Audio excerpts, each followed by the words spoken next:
We just pulled up to the cabin, and we've seen this cabin before, but it was a few weeks ago. And now that it's summertime, we actually wanted to take a look at the fruit trees and the vineyard, which are right behind the cabin.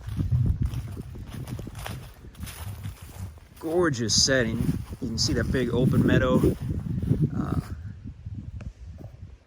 which is just beautiful, just behind the cabin. The guys have some equipment up here, so there's a couple trailers and whatnot. But let's take a look at these trees and at these grapes. I assume that the actual grapes aren't out yet, but the vines look great.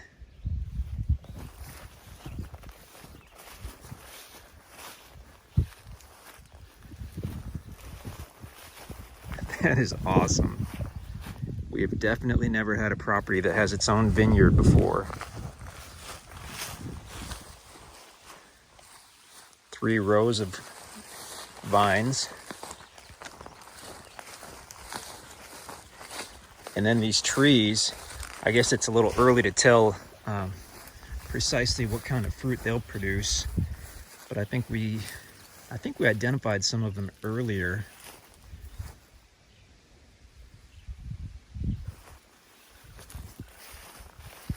Pear tree and a peach tree, I believe.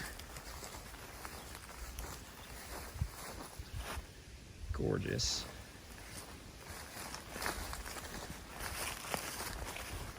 And we might as well keep rolling as we walk back up here to the front of the cabin.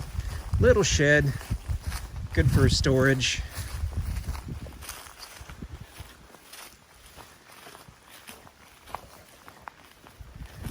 Got the RV plug-in on the side of the cabin. It's a nice long cord, so you can plug your RV right in there.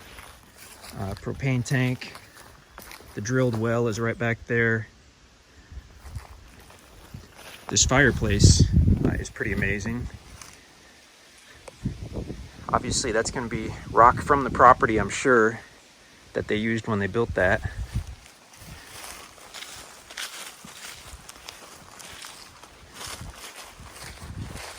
Long private driveway too.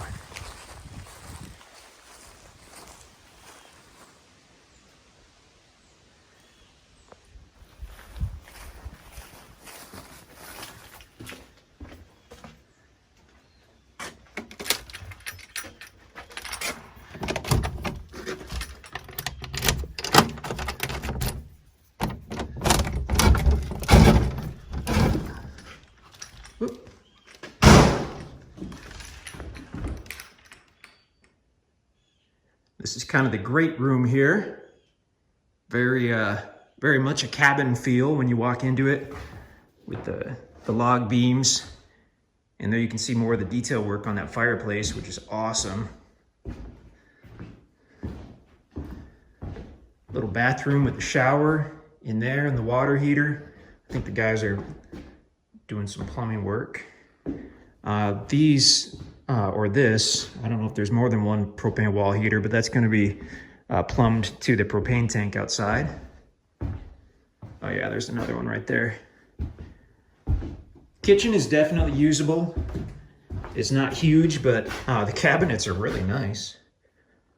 Looks like hickory cabinets. Big windows throughout the cabin.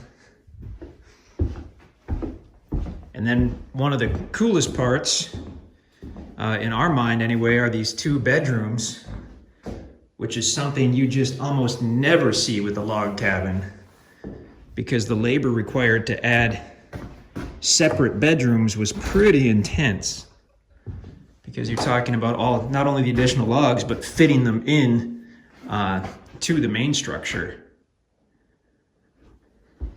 So most of the log cabins that we've seen from late 1800s, early 1900s are either square or rectangular, and then the interior they'd break up into bedrooms.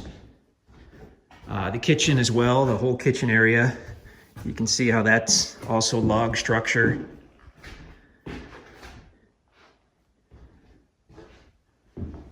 So they had to fit all those additional ones together in order to create those extra areas. So I mean, this was top of the line when it was made 100 years ago, or whenever it was made.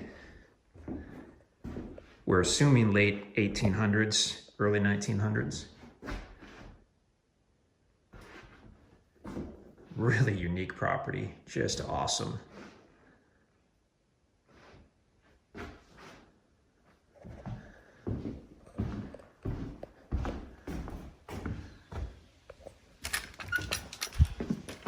Big kind of Ozark style low front porch. You probably saw that already when we first looked at it.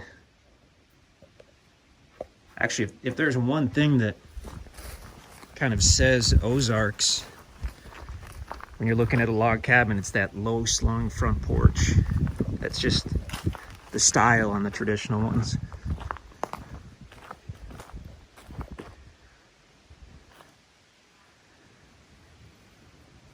Gorgeous, gorgeous, gorgeous property. You probably noticed these monstrous oak trees.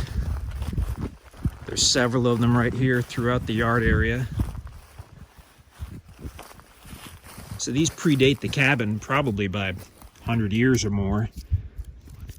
That's about a 50-inch diameter oak tree, so that's likely over 200 years old.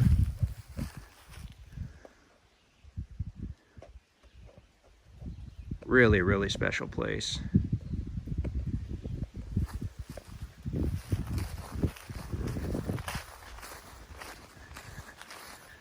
We've looked at a lot of properties. We've only seen one like this. This is truly unique.